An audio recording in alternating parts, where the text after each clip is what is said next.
interveners, along with the indicated time per counsel, it's as per the seniority.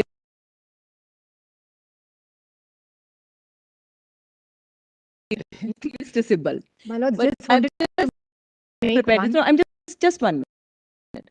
I've prepared this for your lordship's convenience as per the seniority. After discussing with the council on this side, the list is as per the seniority, my lords. And I've not, as I've mentioned at the bottom, this does not include the interveners, along with the indicative time per counsel. My lords, just wanted to make one mention, my lord. Today, 1 second.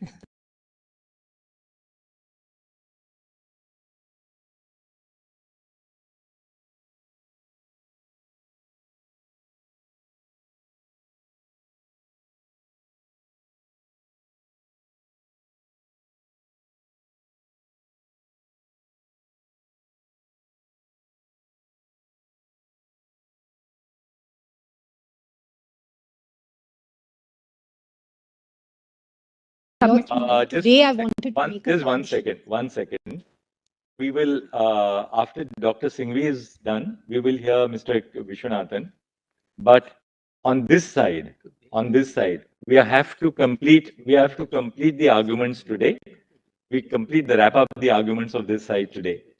No question of going beyond today. We have now heard 2 learned senior counsel who have taken us through everything.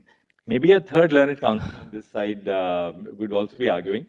Everybody else may now, My lord, I just asked 20 minutes. At lunch, End of the day, at lunch, 1 second. At lunch, all of you please sit down and ration the time in such a way that by 4 o'clock this side is complete. So that, no further, and then we have to give the other side enough time. So may I submit one aspect, my lord? Now 1 second. If I'm having a very long telephonic conversation, my better half only does this to me, which is please now get on with your work and stop the conversation. So I'll just say on the mentioning, no more mentioning. Dr. Singhvi, please argue. I'm obliged. Only one aspect, my lord, regarding an intervention petition.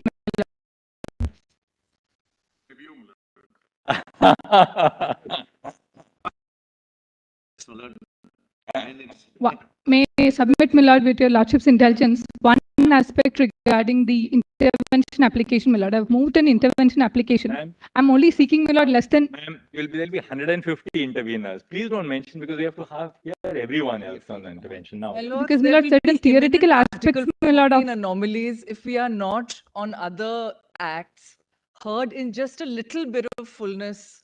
My lords, if one extra day perhaps could be given. No. Therefore, absolutely. The heterogeneity, my lord. There are Supreme Courts where the entire argument would have been over in 30 minutes. We have given now 3 days in this court. I think that's good enough. Yeah. We have. No, we had indicated from the beginning that we are focusing on one issue, and therefore we are going to deal with it. Therefore, the requirement of other interventions, other periods, the nuances is not something we are looking into. So, just expanding the field again is contrary to what we had constructed to. One of the issues which are not done by my learned one of the issues are not there. One second. If there are 9 people and 9 people want to argue for 2 hours, what's the point of taking up a matter?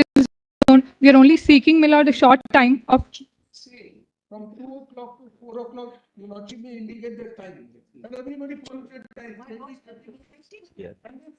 We don't mind. Please don't be like... Just 1 second. Just 1 second. Just let's switch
Dr. Singhvi, we will request Dr. Singhvi to conclude his arguments in 45 minutes by 12:15. And between Mr. Ramchandran and Mr. Vishwanathan, we'll give you an hour and 15 minutes. First petition in the category. So therefore, we are giving between the two of you, Mr. Ramchandran and you, 1 hour, 15 minutes. Separate category.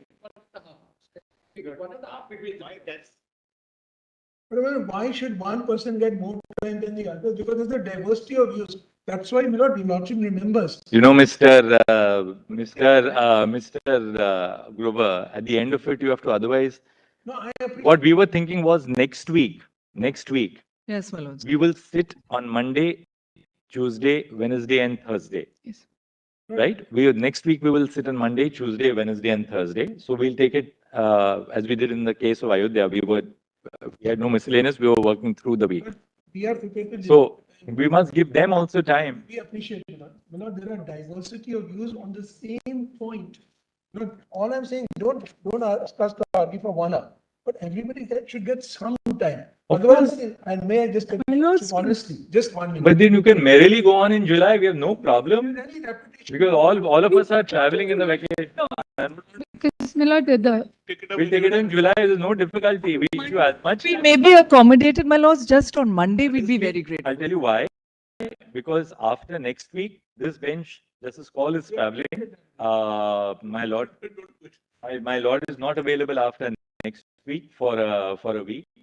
I mean, we have no problem. We'll keep it in July. Your Lordship, My lords, Monday, just Monday, my lords, pro rata, our time can be divided, the times that we have specified, the times that, subject to Mr. Ramachandran and Mr. Vishwanathan's agreement to this 1.5 hours, the rest of us will divide it pro rata and we will finish on Monday, my lords.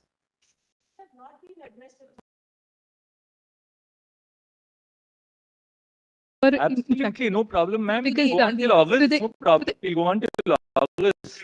yes, my lord, because the your Lordships will, Part is retiring in October. We'll take up new bench after October. no, your Lordships will appreciate, my lord, Go on, that Merrily. the councils who have started the arguments, my lord, of course, have an advantage because they've. Problem. We have no problem. Let everybody go on merrily. There's no problem. We'll hear this. We'll also hear this. You may not be saying this. No, my lord, we are only seeking. Either very clear, and I'm putting it very clearly. Chief has put it very politely. I'm putting it to you. People have to be bound by time. Yes, my lords. One. My lords, But that two, is our commitment from if the bar. On a particular side of different nuances and 10 people, it can't be that 10 people will argue ad nauseam. Then you point Absolutely. out only that nuance of it. Yes. And makes Absolutely, my lords. We are giving everybody, but when you say everybody wants to look at the time schedule given, is this a realistic time schedule?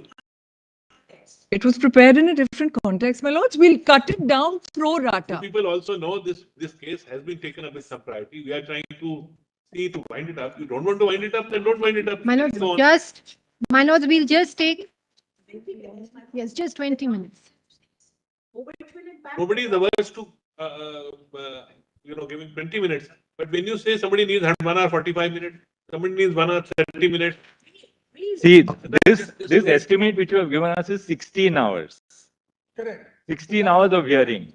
Now, 16 hours of hearing effectively means, therefore, that if we One start week. at 11:15, that means that in a day we get 2 hours 45, 2 hours, about 3 hours 45 minutes.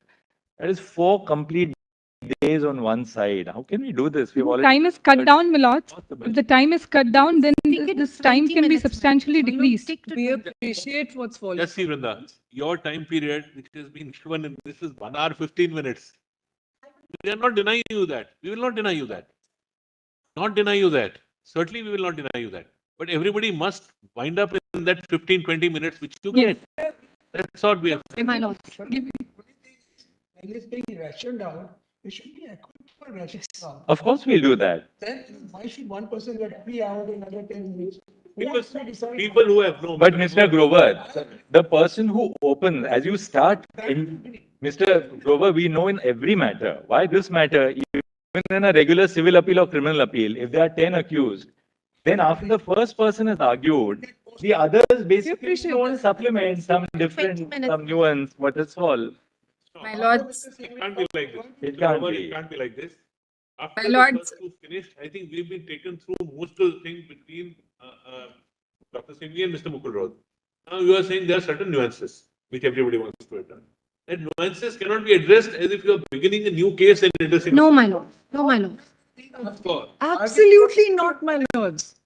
My lords, We- this we'll court take is it, way we will ahead of give the US Supreme as Court. and We will when adopt that, the US as Supreme we Court. see the development, as we see how much time is being taken, we will ration times accordingly. And we'd like other counsel at the upfront, when they, before they open, to tell us what they are going to argue. Yes, Yes. Confine it down to the time which we will ration.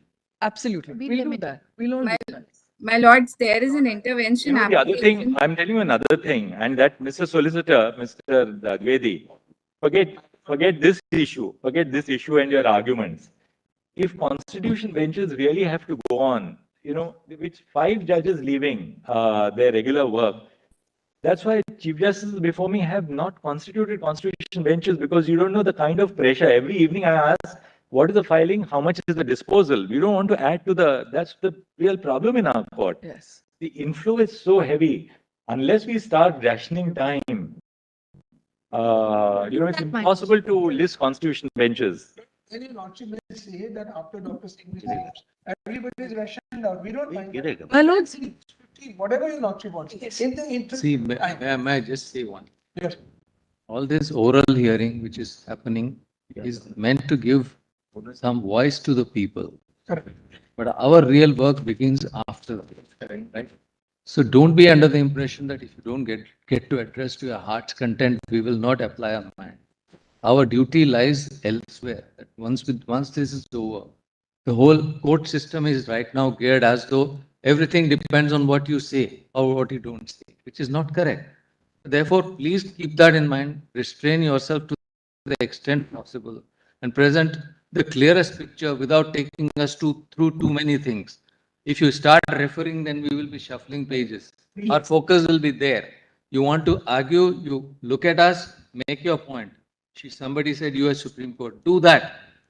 Then don't refer to anything, just refer to the pages. we will do that, my lords, and subject to my lord's preference, perhaps we could take that note, cut it down pro rata, and we will finish by Monday for sure. All right, now what we'll do is, we have now indicated, we will start hearing Dr. Singhvi.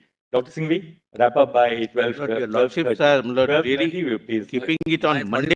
It starts at 11:40, Malas, provided it starts. Provided Lordship, 12:30 that. Now, He said 11. yesterday, I'll be racing, Malas. yeah, we gave you a compliment of the expertise too. No, Malas, your lordship will see. I am not going to repeat a thing. I'm only saying, please count my 45 minutes from when I start. That's all.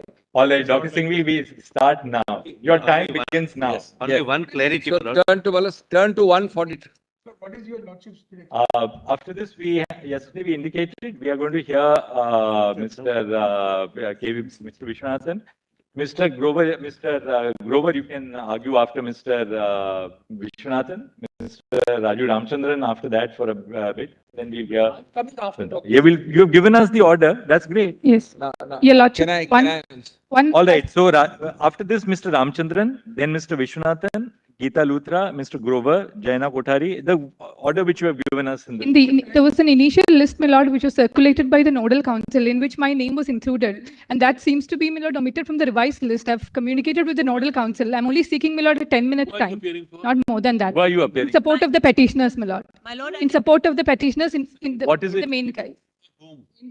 For a gay activist, my lord, from Bombay. With 50 gay activists, are we supposed to listen to every gay No, my lord, I'm only seeking a very short time merely because No, my lord, but tell the us. theoretical aspects, my lord, of anti-discrimination law. issue? In particular, my lord, the theory of disgust by Mata Nuzma, only to elaborate on that, I'm only seeking 10. Anybody who's an activist should come and address this court. No, my lord, only Now, proceed. only That- because my lord, Can't work out like that. Not like this. How much time is your lordship saying? Anyway, Dr. Singhvi will complete at 12:30 and Mr. Ramchandran thereafter by 1 o'clock. When we rise for lunch, we would have. It's basically.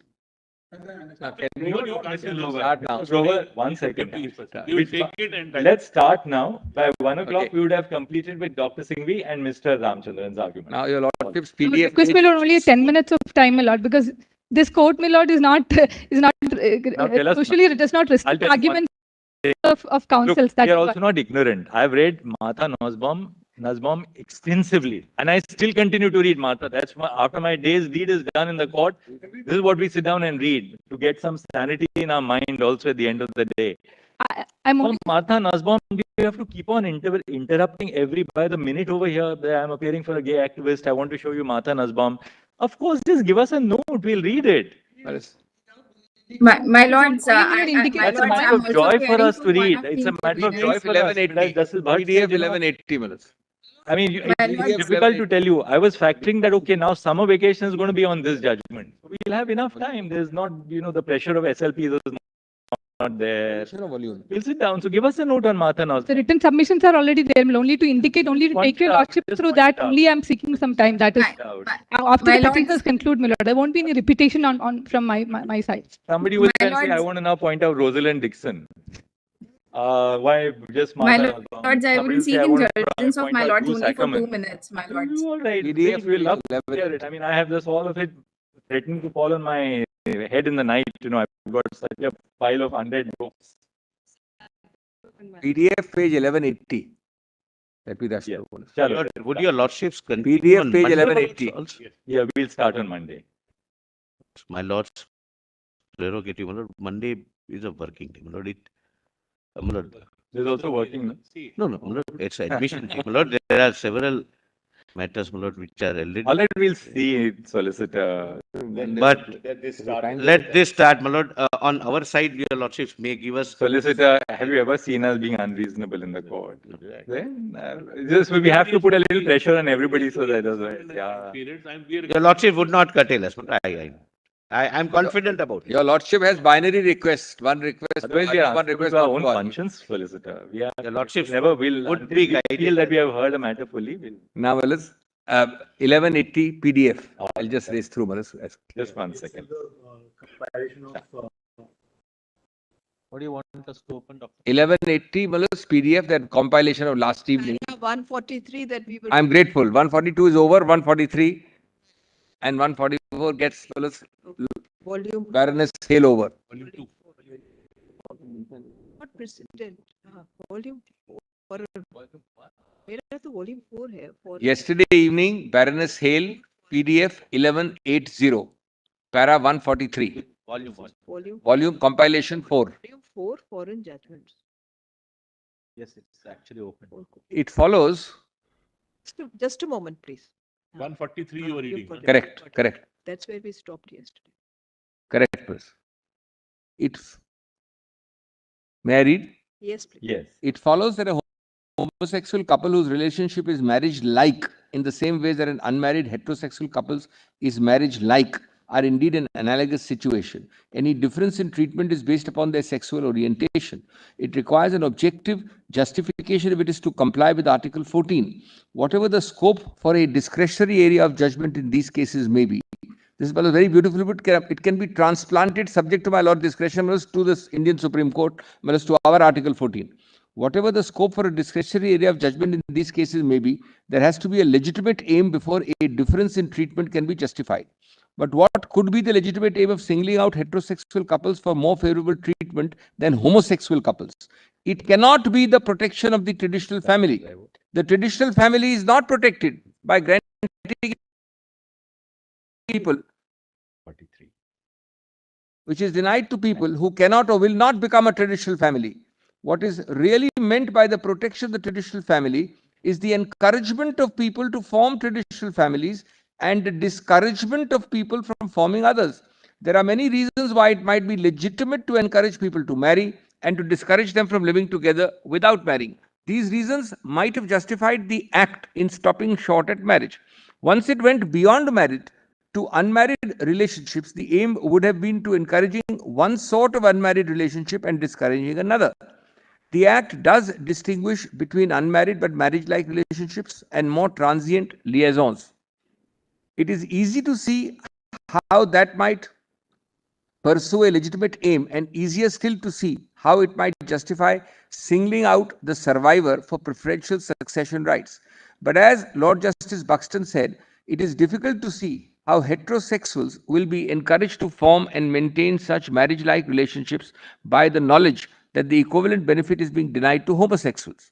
The distinction between heterosexual and homosexual couples might be aimed at discouraging homosexual relationships generally, but that cannot now be regarded as a legitimate aim. It is inconsistent with the right to respect for private life according to everyone, including homosexuals, by Article 8 since Dudgeon's case in 1981.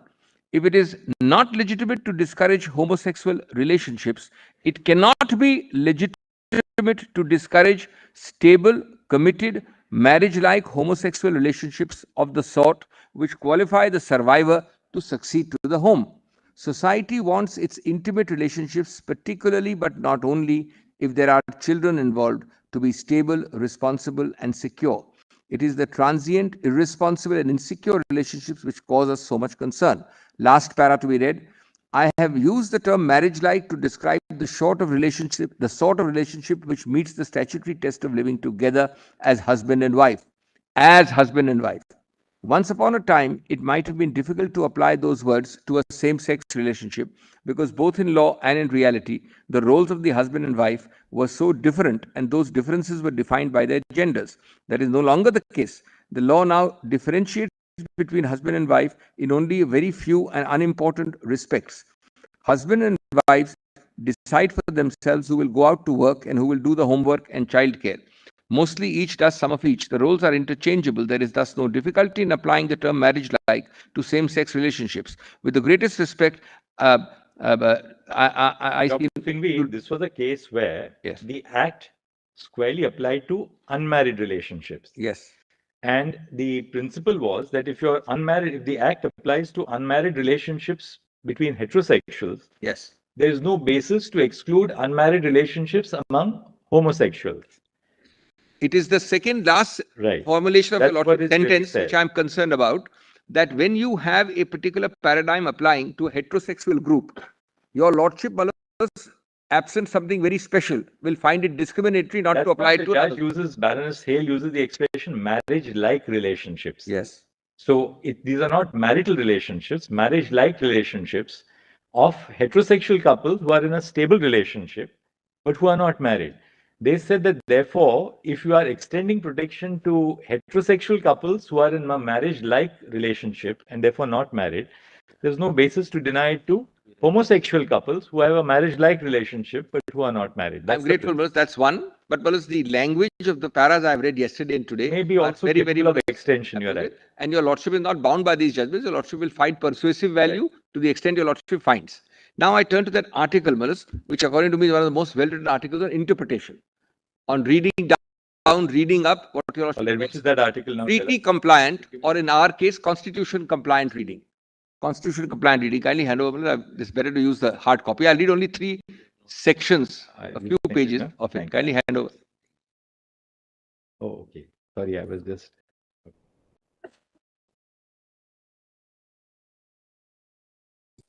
Thanks.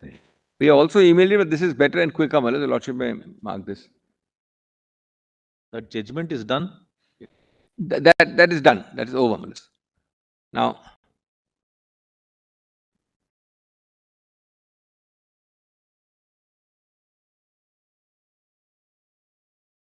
kindly come to the first page.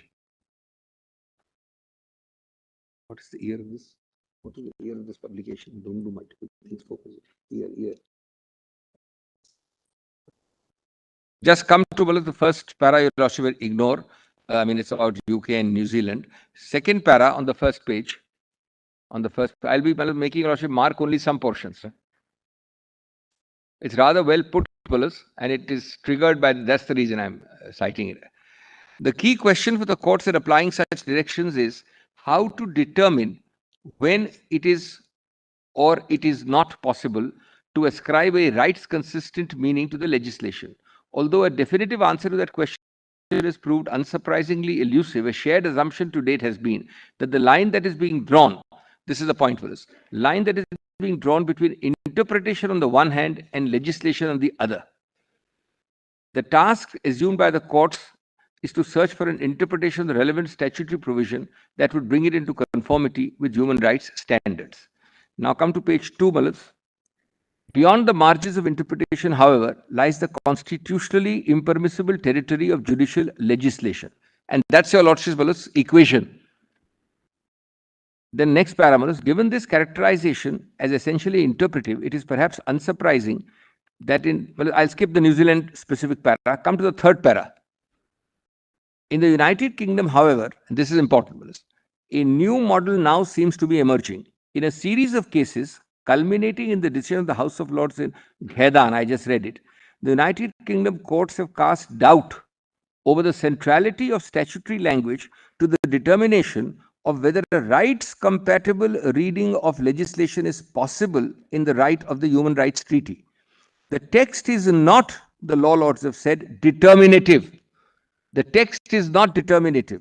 Rather, the courts will be constrained only, mark the word only, by the underlying thrust of the legislation A and the limits of their institutional capacity. Now, the counter question, the devil's question, is posed in the next paragraph. This paper discusses Ghedan and its implication. It suggests that the remarkable aspect of Ghedan is that it simultaneously divorces the process of statutory interpretation under HRA from the twin anchors of parliamentary intention and statutory text. This I'm relying upon heavily, this first sentence. The second part, in that light, it is suggested that the dichotomy between interpretation and judicial legislation is at the very least under pressure, and the courts are in fact appropriating to themselves a significant, if nevertheless a subsidiary slice of legislative power. Now come to page 8. This is page 8. So, where did you write it down? Page 8.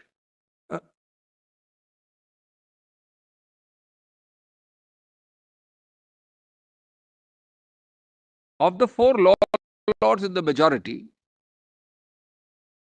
Yes. of the four, page 8, 8. Roman, big Roman 2.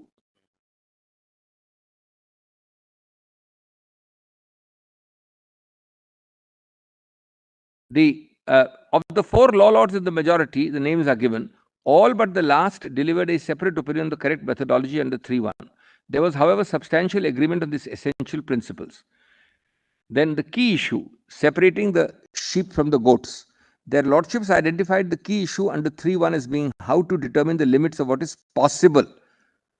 The scheme of 3 and 4 of the treaty envisages that there is a Rubicon which the courts may not cross. What is not, however, spelled out is the test to be applied in separating the sheep from the goats. Parliamentary intention is not the touchstone. This is another red herring which your lordship may have to deal with in the present case. In investigating the line between the possible and the impossible, Lord Nicholas and Lord Stein held that the courts were not constrained by the intention of the Parliament that enacted the legislation. Very, very important.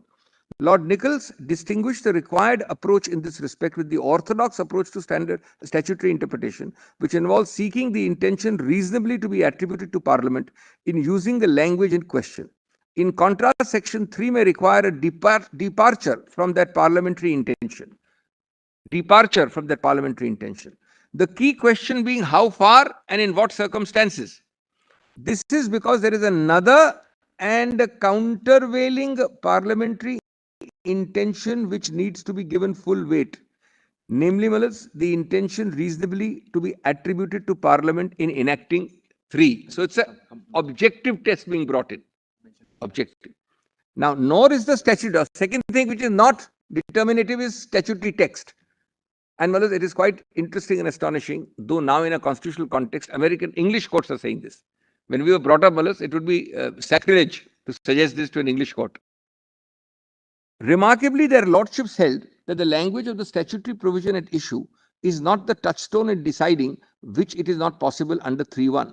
This holding had a number of dimensions. Further, their lordships expressed concern about excessive concentration in a literal or technical way on the linguistic features of the statute. Rather, Section 3 requires a broad approach, concentrating amongst other things in a purposive way on the importance of the fundamental right involved. So intention one way, statutory text one way. Now we've got a third test, importance of fundamental right involved.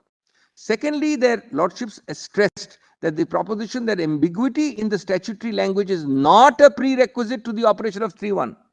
Ambiguity is not your lordship's poll star. Thirdly, 3.1 might thus have a role even if the statutory language is not capable of bearing two meanings. Lord Nichols says, once it is accepted that 3 may require legislation to bear a meaning which departs from the unambiguous meaning the legislation would otherwise bear, it becomes impossible to suppose that Parliament intended that the operation of 3 should depend critically upon the particular form of words adopted by the parliamentary draftsman in the statutory provision under consideration. That would make the application of 3 something of a semantic lottery. From this, the conclusion which seems inescapable is that the mere fact that the language under consideration is inconsistent with a convention-compliant meaning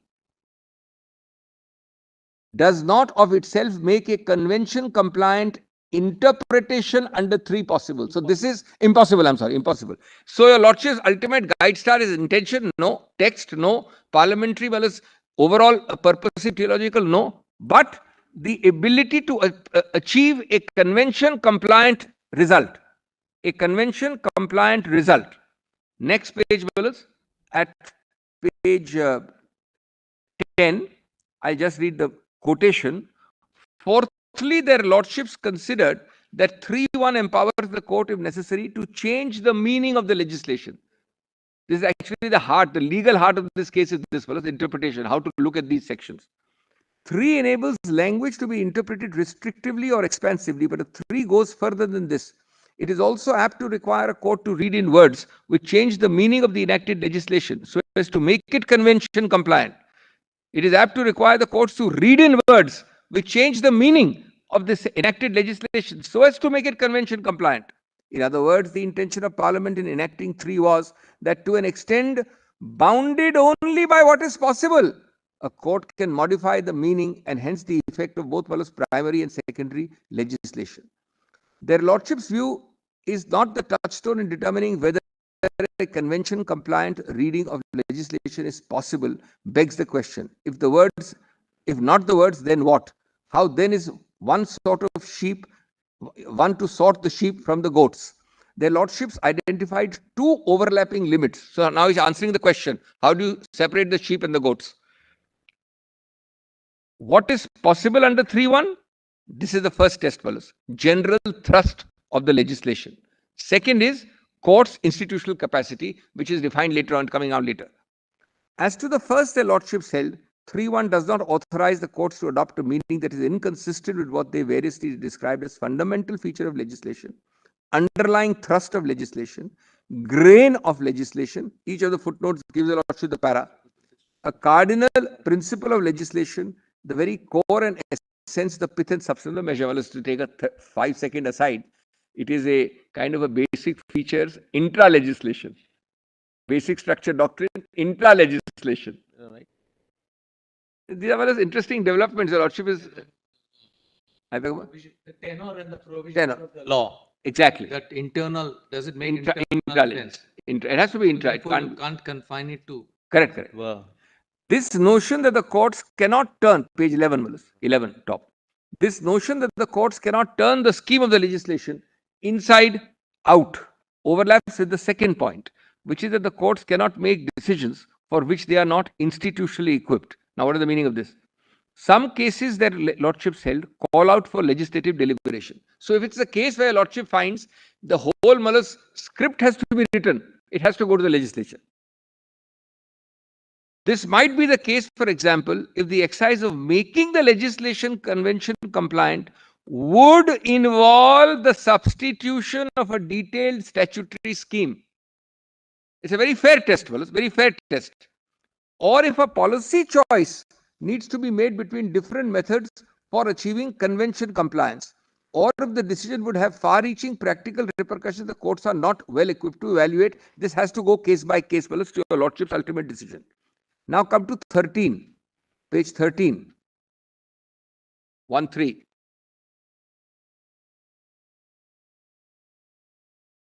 In Ghaidan, however, lower part, second half of the page. In Ghaidan, however, the House of Lords rejects both a focus on text and a focus on purpose. I'm sorry, Justice Kohli doesn't have Wallace. Page 13, lower part. I'm just doing a little bit of speed reading, Your Lordship's permission, Wallace. Now, Wallace, Your Lordship, teleological purpose, Bennion. So even that is out. Both a focus on text and a focus on purpose. This creates something of a puzzle as to what their lordships might mean when they say that the interpretive possibilities created by 3 are limited by the underlying thrust, 1, of the legislation.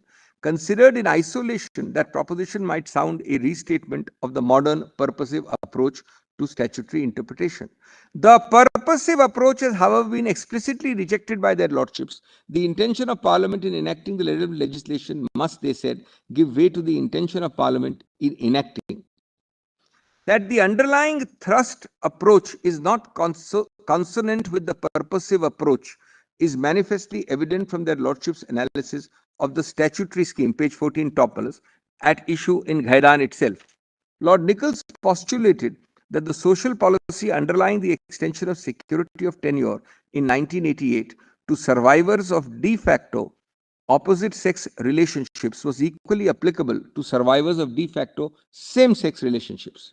On the basis of that essentially normative conclusion, he held that the underlying thrust, this is the test for us, the underlying thrust of the Rent Act of 77 did not preclude a convention-compliant interpretation. So then The underlying two parts. One is yes. This is how you make it consistent with the convention. The second is they abandon the purposive construction method. And the textual and the intention based. Now, if your lordships were to find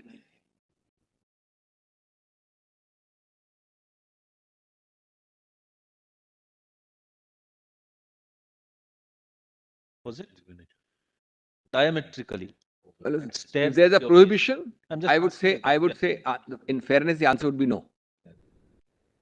Then If the language is diametrically opposite. interpreted to No, choices. lordship is, when your lordship puts that question, I am answering it saying that diametrically opposite must mean prohibition. Prohibition, that could be. Prohibition. We are looking. Answer has to be no. I'm not here, Wallace, to suggest your lordship that your lordship has a prohibition and your lordship is then overriding it on the basis of interpretation. Then your lordship may be able to override it for Wallace some second argument. It's not the only answer. Second answer is your lordship as not constitutionally compliant. There are two ways of looking at this. One is that we challenge it on the ground of unconstitutionality, as we are doing the notice and objection provision to which I have just to turn. Your lordship will then apply that test. The first test my lord Justice Narasimha is asking me is intra-legislation. To that the answer would be that there is a prohibition, and I still ask you to only interpret. Your lordship may have difficulty. How can we confine to that concept that if there is a prohibition, then only we say that it should go back to the legislative drawing board. Because no, if it is not constitutionally compliant on the larger challenge, no, your lordship will strike it down. Because, let me complete. We are focusing our gaze on the only provision. In Ghaidan, it was possible. Ghaidan, the question was simple. And also Ghaidan was not essentially concerned with matrimony. Essentially, it was concerned with protecting tenants and whatever was the consequence if one of them who was living in a relationship died. So therefore, it was possible to not even go into the internal mechanics of the concerned enactment. Here, perforce, whether you like it or not, we will have to insert ourselves into the mechanics of. Therefore, two things. Ghaidan, the underlying, although the issue was Rent Act, the underlying thrust was found by all 5 judges to mean that you cannot discriminate between heterosexual couples versus homosexual couples in the interpretation of that act. Number 2, the question would be if your lordship found that SMA, the underlying thrust, is not this, or the SMA precludes that underlying thrust, then your lordship would go one way. If your lordship, however, to find that the underlying thrust of SMA does not exclude, and that's the heart of the answer to my lord's query, does not preclude or exclude a same-sex couple That's follows, therefore, that choice ultimately See, follows the. if presented the way Gaidan is presented, we have no difficulty. But if you take the steps in Gaidan, which is the internal sense of the enactment, then we will necessarily have to go into The other two provisions. different acts, Lordship, naturally. This is Gaidan is something Then- else, this is something else. Then I'm only on the the approach. route to which interpret- we may have to take is something else. Well, I'm only giving your Lordships a approach to Yes, interpretation, you're right. which should comment to your It's Lordship, quite a obviously in a different context. It's a Obviously very novel approach. novel approach and in But different having context. said that, here you're really leading us on the path of statutory interpretation.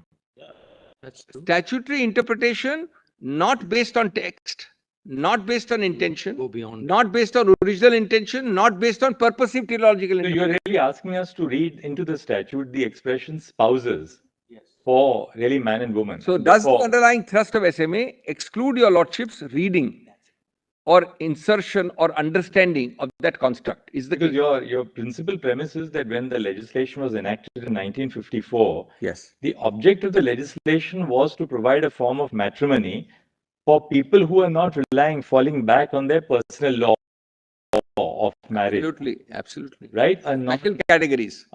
you are giving Parliament was intending to provide an avenue to people beyond your religious, the religious governance of marriage, so to speak. There was also an aspect of endogamy. Yeah. Yes. There was Yes, an aspect of endogamy yes, which yes. we cannot ignore. Yes, yes, yes. So this was an all-enfolding kind of a legislation. And it cut across so many spectrum because it was intended to And be a very therefore, special category. after 1954, in the last 46 and 69 years, our law has really evolved to recognize the fact when you decriminalize homosexuality, you also realize, well, these are not just one-off relationships. This also comprehends a stable relationship. Because you go back and Therefore, say, yeah. by decriminalizing homosexuality, we have not just recognized fleeting relationships between consenting adults of the same gender, right? We have also recognized implicitly, therefore, the fact that people who are of the same sex would be in stable relationships. Now, if the object of the law in 1954 was to bring in its fold people who would be governed by a matrimonial relationship apart from their personal law, then surely that law is capable of being broadly read according to you, so as to take into account more stable relationships. Let me put it bluntly. The same I'm very sex as grateful. well. Let me put it bluntly. When you enacted the law, you did not, in the debate in Parliament, in the writing of the draftsman, when I get up and speak on it, may not have got homosexuals in mind. You may not have considered them. That makes no difference. You may Another not. way which you are perhaps propounding is this provided a framework, but that framework is of the concept of marriage. The Exactly. concept of marriage transcends contemporary understanding to It's an evolving comprehend- dynamic concept. to Absolutely. comprehend an evolving idea of Dynamic, marriage. very dynamic concept. So used in a constitutional sense, it only provides a framework. Framework. And that framework is broad enough to, assimilate later developments. I It don't want to. transcends the existing. I don't want to sound well as that is really well put with respect. The provision of a framework which departed from the existing framework already, because it took care of personal laws. Now, in that framework, are you cast in stone, or are you in an evolving dynamic picture? And can the underlying thrust and your lordship's institutional capacity sustain it? This is the summary of the whole Gaidan principle applied to SMA.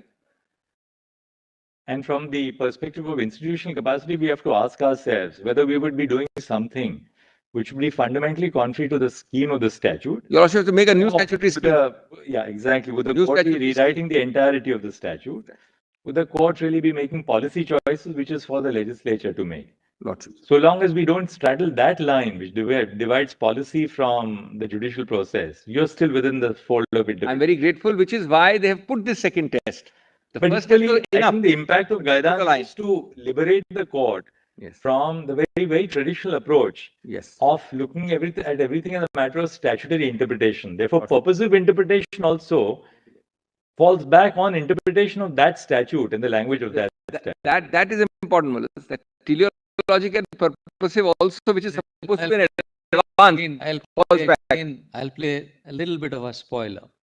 Gaidan provided the framework for the introduction of a law in 2004, which assimilated all these developments, which led to the blessing of statutory recognition of these kind of partnerships. And then it took another 10 years for these to be recognized as marriages.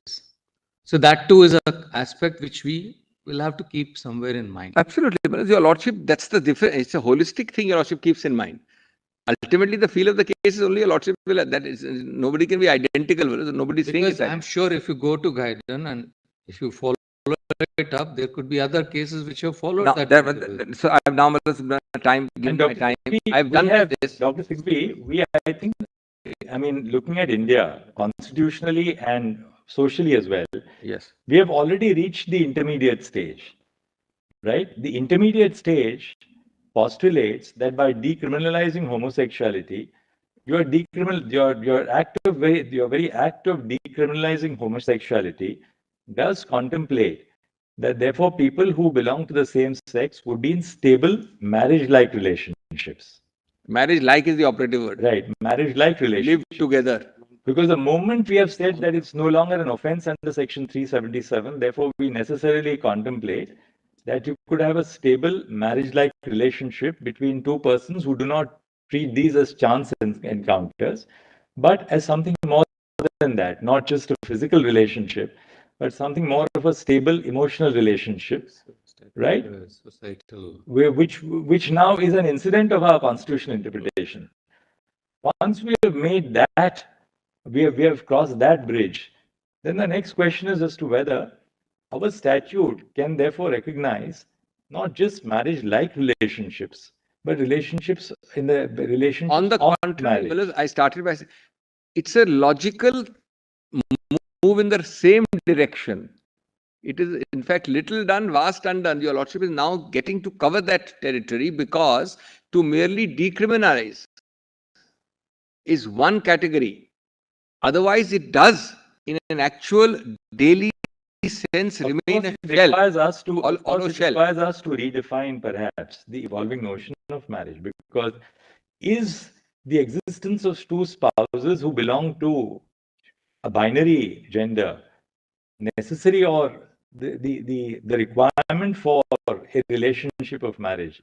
Or has our law now progressed sufficiently to contemplate that the existence of binary genders may be, but is not necessary for your definition of marriage? And Malas, to that comes in the intersection of the Article 14. You in your counter and everywhere else are underlining immeasurably the vital importance of marriage, to which I bow down. But that vital importance of marriage is restricted to one category. Expanding that definition, are we then trenching upon that area which Gaidan excludes to the judges? That is, Malas, in case your lordship has got to stitch a whole cloth, which only a statute can do. That ultimately will be a lordship's call. I don't think at all, which now, Lordship will just note on the side, para 44 has some other cases similar to Gaidan. I'll not read them. I don't have time to read them. Para 44 of my submissions. I'll now come to that 3 or 4 queries arising under the SMA, and then come to the notice and objections regime. But in a way, Dr. Singhvi, I think what happened in the UK is really, in that sense, not in that. I was just talking to Justice Kaul, is not really in that sense an all fours with what happened in India. Not at all. The HRA in the UK was intended to enforce treaty obligations under the ECHR. Yes. Right? For us, we've always had the overarching principles of the Constitution, which lie above. That's the irony. We are A for sure, Malas, with respect. I am saying on interpretation. This case is cited and the article is cited only for an approach to interpretation. And, we are not here using the Constitution or utilizing the text of the Constitution to either read down a statute or to strike down a statute. That's one element of the impact of the Constitution. The other thing which we are doing now here is expanding the meaning of a statute in the context of constitutional guarantees. And in that, you are saying be liberated from the bare text of the Constitution, or the notion of parliament. The first part of what I argued yesterday was dignity, non-discrimination. See, in the backdrop of constitutional interpretation, we have never used the originalist doctrine, right? Your India, lordship, in any case, America has, unlike your what lordship Justice not. Kalia said, we have never regarded ourselves as bound by an originalist interpretation Kalia of is the an extreme Constitution. example. Ulus. In which case, Dr. Singhvi, It's an if we have extreme never been bound by an originalist interpretation of the Constitution, should we be bound by an originalist interpretation of the statute, statute. which is in that sense subordinate to a constitution? And he, well, their lordship knows that a court of one. He said, if I'm the only one, I'll always stick to this original intent. Court of one. So, well, absolutely. Your basic, so all that I'm saying is, one, because I've done the constitutional aspect, yes, unless your lordship anchors it in the values of 14, 15, 16, 19, 21, that's the first But to part. put it really bluntly, is the relationship between a man and a woman Yes. so fundamental Yes. to our law and therefore the Special Marriage Act, Yes. that for us to comprehend that it will also include a relationship between a same-sex couple would be completely redoing the tapestry of the legislation. So this if is, we say yes, then obviously we cannot. The underlying agnostic thrust is the underlying agnostic thrust of SMA, antithetical to your lordship's recognizing what Article 14 normally will always include, namely same-sex persons enjoying the same importance and benefits of marriage as different sex persons. That's the long and short of it. As an aid to interpretation, I've only cited one case which says, and the only interpreted statutory out of the Constitution. Does the underlying thrust, alternatively, an interpretation of SMA, well, prohibit or preclude your lordship from doing so, or is your lordship's institutional capacity so compromised by a particular case that your lordships cannot do it? That's the fourfold way, connecting yesterday and today. And really, your argument is that the institution of marriage in itself is so very important that denied to same-sex couples would be really contrary to fundamental constitutional values. Sorry to interrupt, my Lord the Chief Justice, because my note yesterday, I said it, para 15 lists 7 important indicia of marriage, and the appendix lists more. Their counter says so. I rely on it heavily. The question is only exclusion. You have it for that side of the table, you don't have it decided. Para 15 of my submissions. My Lord was kind enough to note it down also by hand. Now, without that, if I was to straight away jump into an interpretation exercise of Ghaidan, it would be wrong on my part. I'm completing my argument. Dr. We're just reminding you it's 12:17. Now, Ghaidan is over. This article is done. We've got the trust. Now, what's the next one? The next. Now, let's very quickly. One, I'll be very pointed. Justice Bhatt put a question to me about Justice Lahoti's order. That's 2005, 3 SCC 313. Don't bother, Malas. Just I'm giving a copy to your lordships. Just note, it was a different case. Justice Bhatt said so yesterday. It's a different case. Context was different. It was, Malas, really about, again, a tenancy law invoked, Malas, by. This was in the absence of the domestic. Deserted wife to claim tenancy, etc. But leave that, Malas. Para 1, your lordship will note, the words are evocative. I'm just moving on. Just para 1 of that, Malas. Dr. Singhvi, what exactly? 2005, 3 SCC? 2005, 3 SCC, 313. Just note para 1. I'll read it fast, fellows. Lordship need not open it. I'll just read it for Lordship. Only para 1. The law, it connects with what I'm saying. And therefore, Lordship put this question to me yesterday. The law does not remain static. It does not operate in a vacuum. As social norms and values change, laws too have to be reinterpreted and recast. Law is really a dynamic instrument fashioned by society for the purpose of achieving harmonious adjustment, human relations by elimination of social tension and conflicts. I'll leave it at that, Malas. That's just a.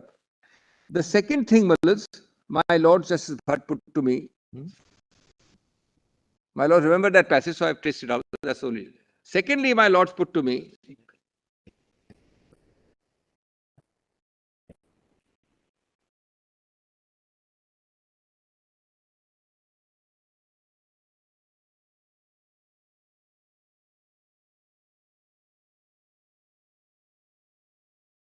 lords put to me, The contractual relationship. Yeah.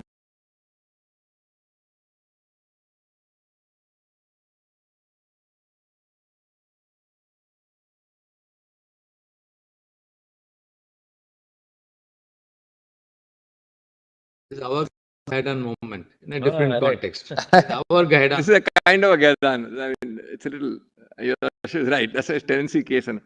But I'm. You see, the interesting part is this predates the Domestic Violence Act. Domestic. That's what your Lordship put to me yesterday. That's the point. That's the point. So well, static, dynamic, moving. That's the whole point. Second, my Lord put a question which will have to await research. I can't give a Lordship a definite, but was one of the examples I found. For example, in one narrow case of standard personal accident insurance, what my Lord put to me, that is there a statutory regulation? There is by IRDAI, not in the mass of others, but in that, which use the phrase legally wedded spouse. Now, I will make that chart and give it later. I'm not considering, suppose your Lordship were to hold that SMA includes this form of marriage, they would be legally wedded spouse in the sense that your Lordship, after your Lordship's date of may fall within that again. But that is one of the few regulations which has the phrase. The large bulk doesn't. Where that phrase is there, it will depend, Balus, on your Lordship's judgment. But your Lordship's judgment, according to me, even where it finds same-sex persons in marriage valid, would be covered under that. I've given you a specific quote of a particular IRDA regulation. The third thing, Malaz, is how to apply this gender.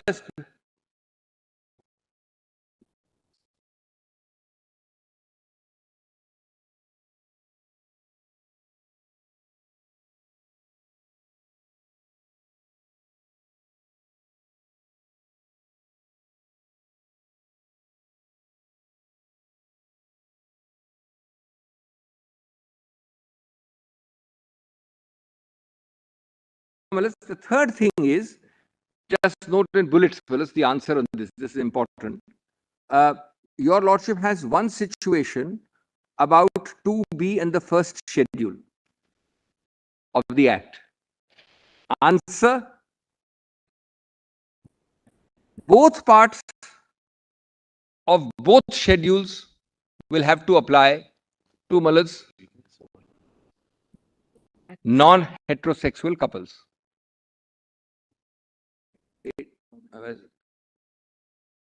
The prohibited category yesterday Lordship discussed. Yes.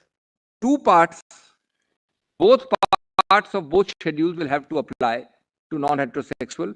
It does no violence to your Lordship's sense of that your Lordship is making a statutory scheme. Nothing. The statutory scheme exists. My Lord is not saying whether he and I are prohibited category. Whether he and I are prohibited. Lordship is not defining. Your Lordship is saying it will apply on both parts. That's answer number one.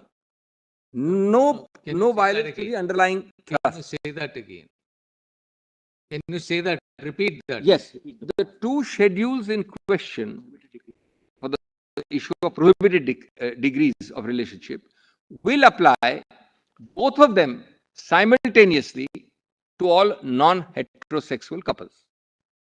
That's what Mr. Rohtgi said. That's right. So we are now ironing out your Lordship. Collapse into one. Yeah. Suppose your Lordship has to make out a prohibited relationship. That would be legislation. Suppose your Lordship, I am asking to do something which creates something. Nothing. Your Lordship is reading in something and making it as harmonious. Second, 4C, age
4 items. One I've done with prohibited degrees.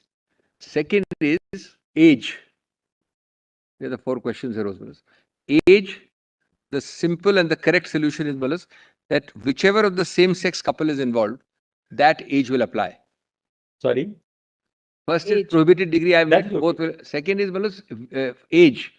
Whichever of the same sex couple is involved, whether it is 2 ladies or 2 men, that age will apply, be it 18 or 20. I'll come to the gradations in a minute. Give me a minute.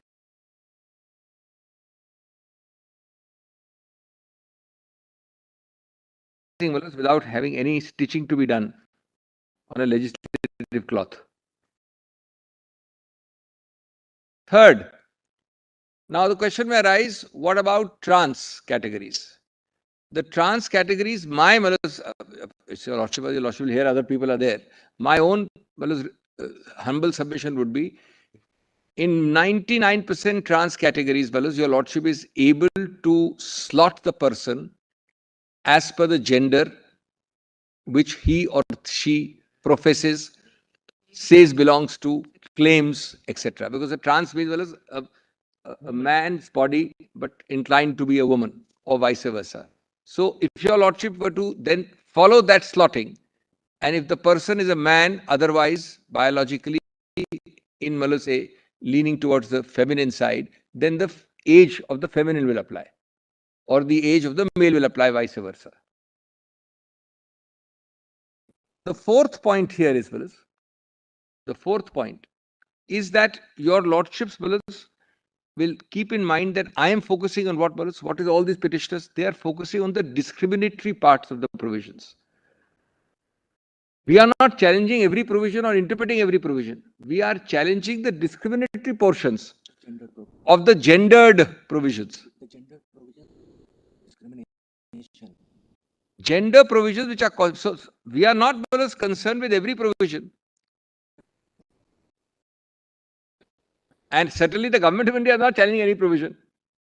So your Lordship will see only our challenges or our reconciliations where necessary. Fifthly, some provisions which may not create any confusion, like 27(1)(a) of the SMA, only an example. They are peculiarly, conceptually, designedly created and applicable only to a heterosexual relationship. Rape. I mean, you cannot have a system which applies uniformly to every category. No, why? Rape. Why can't it apply to a homosexual couple? No, with a caveat. Well, it's a criminal offence which has been defined. I will find the shortest definition is non-consensual penile vaginal penetration. It's one simple way of putting it. Now, of course, it has been expanded after the Verma committee to mean other forms of but otherwise non-consensual penile vaginal interface. Penetrative. Now, it is true that as well as rape, apparently rape is a crime even by a woman or a man in France, as far as I know. Those are special cases. Today, your Lordship's issue is, can your Lordship not move forward by these kind of possible obstructions? Then we admit that in this case it will apply to one kind of one kind of same-sex partner. This marriage offence, yes, it's a marriage offence, will apply to one kind of same-sex partner. It is possible. I'm only saying it differently because it's a crime. According to me, it will be covered in a penetrative same-sex situation also. No. But it's a crime. A crime would have to be. We are talking of outside of the marriage relationship. When you indulge in that, that's a matrimonial offence, entitling the other spouse. No, it will be only if a Lordship holds this marriage. Lordship will have to hold this category of unions to be a marriage first. That's right. Then the question will arise. Yes. We're testing that if yes, correct. Then it will apply to one class of same-sex. No, therefore, there are two ways. I mean, I can see there are two ways. One is that if your Lordship holds this class to be covered, then your Lordship would have 27 applying to penetrative assaults. Then we have in this. No, even with the same sex. Even with the same sex. That's the logical conclusion. Alternatively, your lordships could draw a line saying it's a criminal offense which has been defined in a heterosexual context. These are the two options. I can't say more. Then we have three categories, really speaking. We accept the first option which you are offering, which is that A, it applies to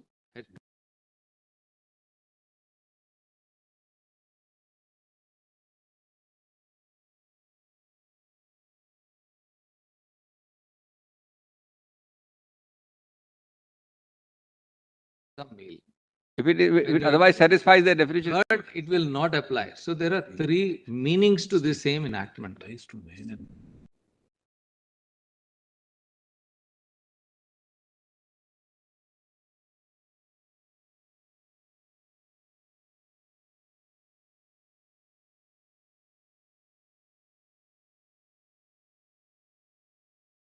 From moving ahead. No, it applies. These are to the extent it applies. There are some peculiarities. In a heterosexual relationship, Yes. Say there can be possibility of reading a rape into it, then how can in a homosexual relationship it not be read? Not be read. Well, I'm saying in fairness, I started by saying that. Well, in logic, no. In logic, no. Can your lordship There's a conundrum. use the mic, please? I thought I said in a heterosexual relationship, if in case of a married Logically, couple, no. Correct. there can be rape.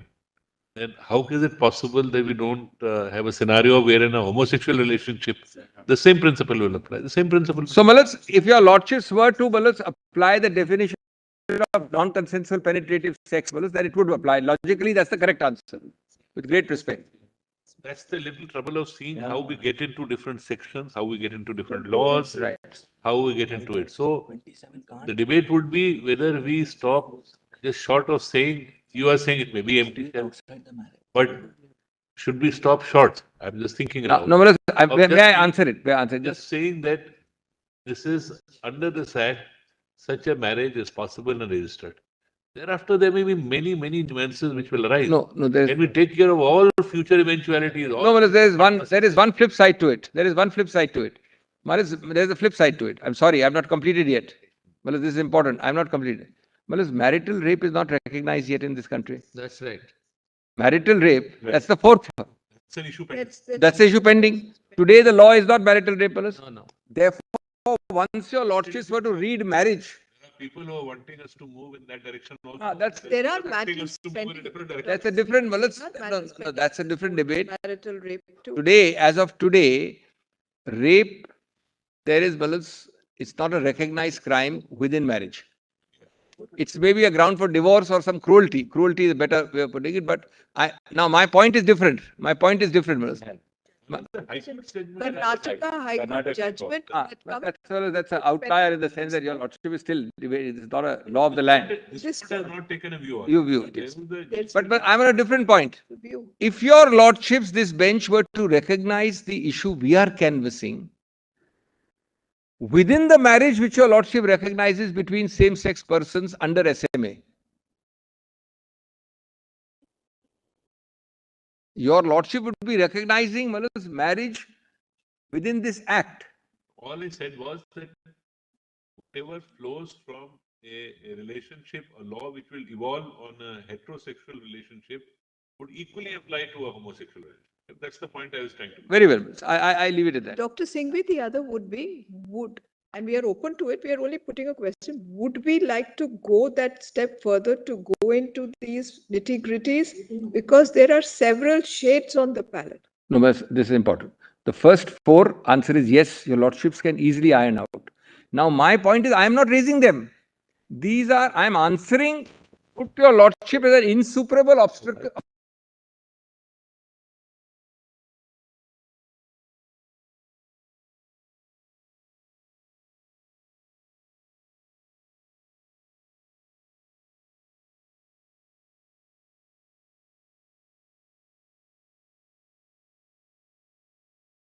Your lordships to proceed. There are, well, these things will happen. These will be ironed out in the goodness and fullness of time. That's all I'm saying. I'm not raising it, Malas. I'm in repulsion on this. stopping short of many things is just an empty shell. Right. If we agree with you. If we start. Now, Malas, a few words and I'm done on notice and objections, the very important part. This is very interesting, notice and objections. We are one of the few petitions where we have challenged it. Will be in the Go back to your written compiler.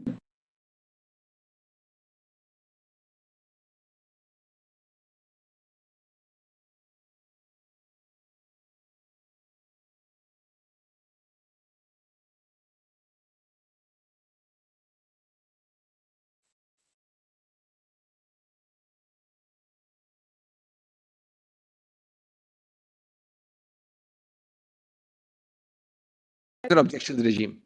Very interesting, Malas, and very pointed. Malas, I will not read sections 5 to 9 and thereby save time. Your Lordship knows 5 to 9 well, Malas. Just note one thing. Which para are you reading? Malas, it is dealt with in para 47 onwards of my note, which is page 442 of your Lordship's PDF. Now, let me oralize in point formulas. First, your Lordship has got, Malas, Parsi marriages, Christian marriages, so many other different kinds of marriages. No other requires a notice of prior intent to marry. I'm saying something very different. Allow me to develop this point, Malas. This is, Malas, peculiar to the SMA, that before I intend to marry you, I must declare this intent publicly and wait. Number 2, and there are all the other provisions of conspicuous place and all that you also don't notice, and newspaper and all that stuff. Forget that. 5 to 9. Point number 2. At the constitutional level, Malas, This is probably a throwback from the English era. You put out the bans. Completely English. Invite objections. Well, it's reducing it almost to a sale of a house or a civil suit dispute. But anyway, that's a different issue. Let me say what I'm saying. Look, this is a different issue. We have not filed a reply. This is tagged. That's all right. It's This legal is entirely a different issue than the same-sex marriage. This applies to even heterosexuals. Yes, of course. So that It's he may a not. legal issue. No, well, It's a pure legal issue. So that he may not address. Well, there the arguments. My learned friend has filed a reply. It is a constitutional issue. He has filed a reply. And it's can I just, in the middle of my argument, allow me to complete? Yes, Dr. Singh. Now, Malas, what's the constitutional issue I'm making? It's a very interesting one, Malas. This part is unconstitutional because before a formal entry into what I consider a vital form of society, marriage, you are invading my privacy by directing me that I must declare my intention in public domain for objections to be invited. Malas, which married couple, Malas, he and I are marrying in the heterosexual sense. When do we have to announce first to the world that we intend to marry and we are waiting for 1 month? In the heterosexual world. Forget heterosexual, Malas, in personal marriages, Malas, under Christian Act, under Parsi Act, under other acts. Why should I say, why should I? It's my personal decisional autonomy. It's my decisional autonomy. It's the heart of my privacy. It's the heart of my privacy to decide with whom I associate, when, how, after how much time, into matrimonial, Malas, union, be it of the same sex or the heterosexual sex. Malas, it's taken, as my Lord put it, as marriage, there can be a registration. Now, the next point. That's the next point. Dr. Singhi, was this clause section there in 1872 Act, which is repealed now? I'll just check it. I believe it was. 99% it was. It was. And Malas, I'm grateful because it's really a direct hangover from that Raj situation. But Malas, your Lordship are nowhere near privacy and all the 9-judge judgment and Puttu Swami and the dynamic. We have now a totally different world, Malas. It's based on patriarchy. It's based on patriarchy. Patriarchy. Now, that's now the third point. Your Lordship has in this act, as in other acts, a section 4, which says that you cannot marry if you are related, if your age is below 18, what are those conditions of marriage. My Lord has exact counterpart provisions in Christian Act and Malas Parsi Act. Conditions of marriage. My third point is, Malas, if you have conditions of marriage, and you are requiring an affidavit to be filed that I satisfy all these conditions of marriage, the form is given. And if those conditions are found false, either spouse or even the outside world can challenge and get voidness or voidableness, as the case may be, then what is the purpose served with this prior objection? So now I'm on purpose, on just common sense. After 1 month, suppose I don't give a notice, I marry. After 1 month, everybody settle down. After 2 months, somebody said that these conditions are not satisfied. No, who can approach the court then? No, but even after, anybody can approach. Who has locus in a matrimonial? Agreed In a matrimonial, yes. Only a spouse.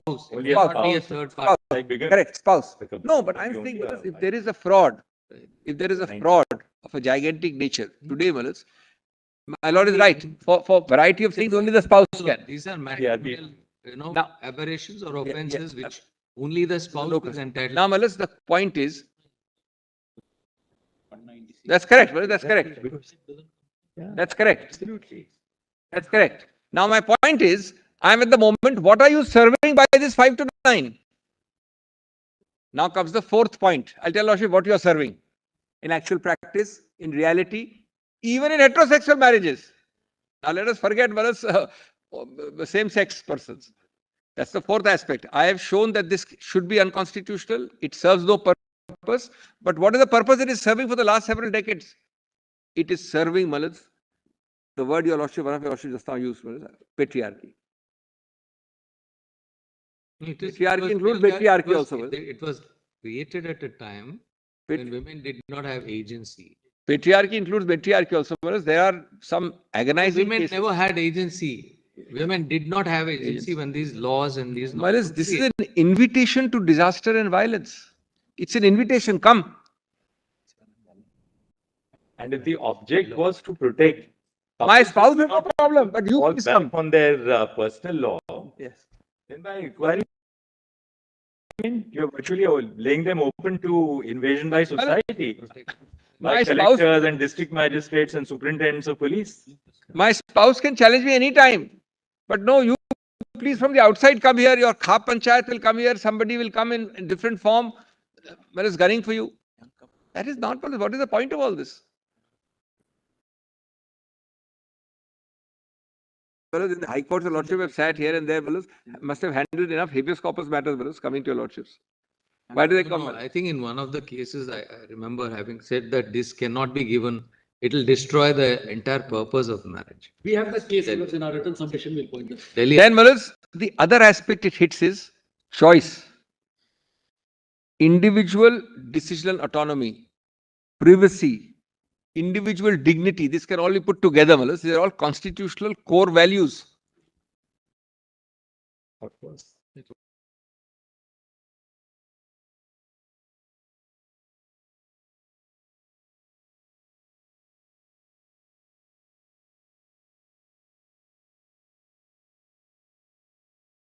Interest. What is that supervening interest? I have not been able to find out till now. There is no supervening interest here. Some very great, unknown, mysterious interest. Now, to very quickly come.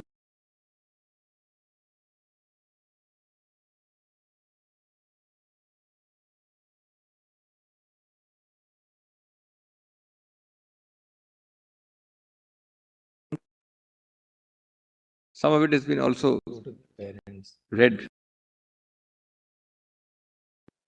198 of the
47 to 56 of my note is what I've just finished oralizing. Now turn to 58. Yes. 2 minutes. Well, at one place it is there. Yes. I'm sorry, 56. 47 to 55, I've finished just now. Come to 56. Yes. These cases, Your Lordship may see at your leisure, are important. Just note the principle. Yes. Intimate decisions from non-consensual public scrutiny is para 56.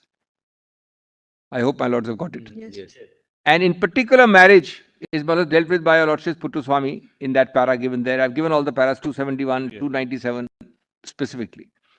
Then, the right to privacy is not limited to private spaces but public spaces. It's been read, district registrar need not be read. Navtej has been read fully, but just note the point. Then public-private divide is 58, fully covered already. That Mr. Rodgi did, leave it. There is an important phrase I've used, in 61, right to informational self-determination. That's Puttuswamy, para 248. Puttuswamy, para 248, right to informational self-determination. This notice and objection regime is directly the heart of it, And then, decisional autonomy is 65. That's the social context, including all the invitations to disaster.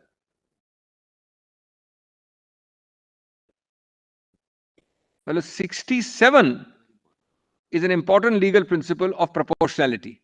Kindly give me 30 seconds on 67. This honorable court has recognized the possibility of a systematic abuse of rights infringing measures and read that into an assessment of such a measure's constitutionality under the doctrine of proportionality. This is excessive. This is completely disproportionate. What is the need for this in proportion, Your Lordships, said in Gujarat Majdoor, state action thus leaves sufficient room for abuse, thereby acting as a threat against free exercise of fundamental rights, ought to necessarily be factored in the delicate balancing act the judiciary directly applies. Your Lordship is inviting by this objections regime. And then, equality I've dealt with, in para 72. It's a discriminatory regime.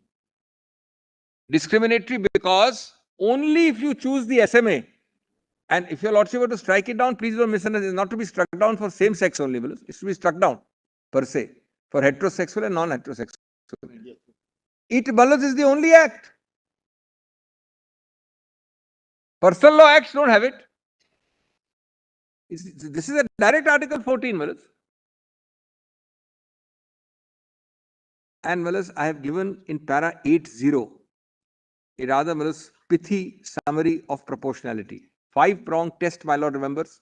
My lord has, I've called it out, 5-pronged test is a legitimate state object, a rational nexus between rights infringing measures, that is the suitability test, para 80.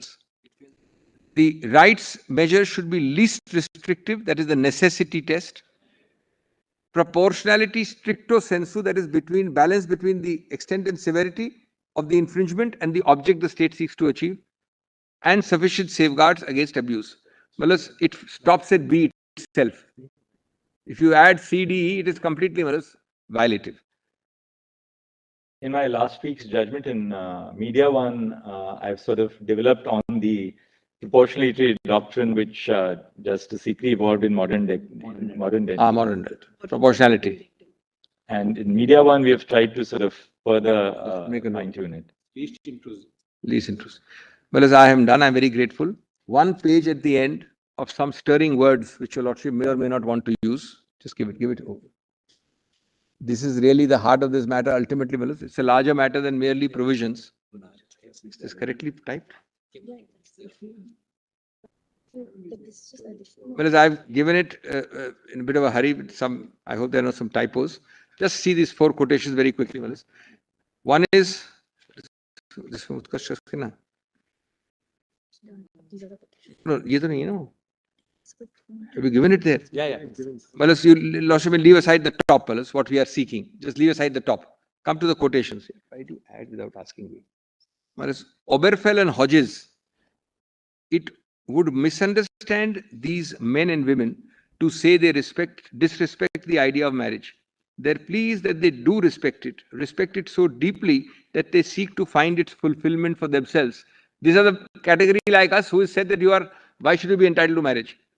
Their hope is not to be condemned to live in loneliness, excluded from one of the civilization's oldest institutions. They ask for equal dignity in the eyes of law. The Constitution grants them that right. Whereas Oscar Wilde was a declared homosexual in an era when this was something very, very different. And he died, he was actually imprisoned for it.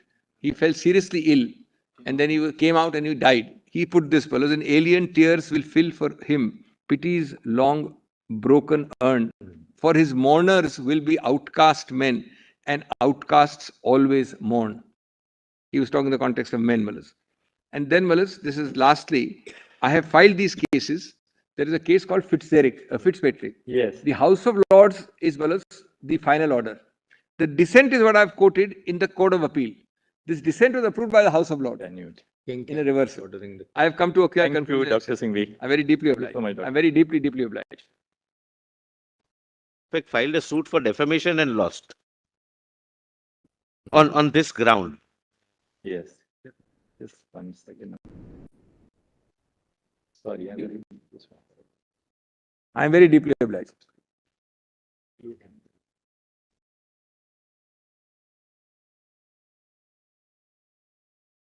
We begin with the hearing. We begin with Mr. Raju Ramchandran. And by the end of the day, we would have completed with the submissions of Mr. Raju Ramchandran, Mr. Vishwanathan, Mr. Rukhsar, and Mr. Anand Grover. We take it, 4 of you would complete by the end of the day. Thank you.